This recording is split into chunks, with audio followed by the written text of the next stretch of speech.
Olá pessoal, está começando mais um Direto da Redação e lhe convido para comemorar o Agosto Lilás e o Dia do Psicólogo. Com palestras, brechó, livros, artesanato e outras atividades, o evento é no sábado, dia 30 de agosto, no auditório do Sindiserve e tem entrada gratuita.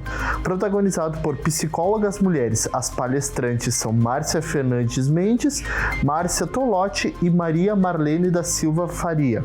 Os temas são voltados ao combate à violência contra a mulher, que é o centro da campanha do Agosto Lilás.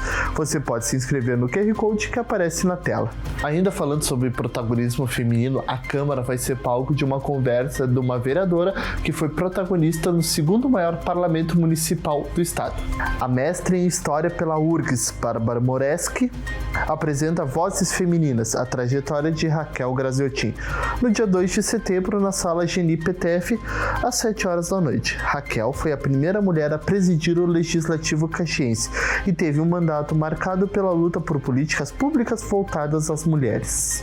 E para encerrar, lhe convido a participar do 8º Festival de Economia Criativa.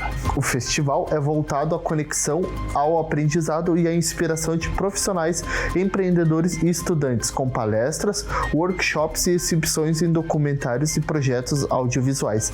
Nesta edição, a TV Câmara Caxias também marca presença. 2 documentários produzidos pela nossa equipe vão ser exibidos. São eles: Nossa Caxias e Guardiões da Terra. O festival é nesta sexta-feira, dia 29 de agosto, na UX. Para adquirir ingressos, acesse o QR Code que aparece na tela. Até o próximo Direto da Redação, com mais notícias de Caxias do Sul e região. Acompanhe nossas redes sociais, @Câmara Caxias. Até mais!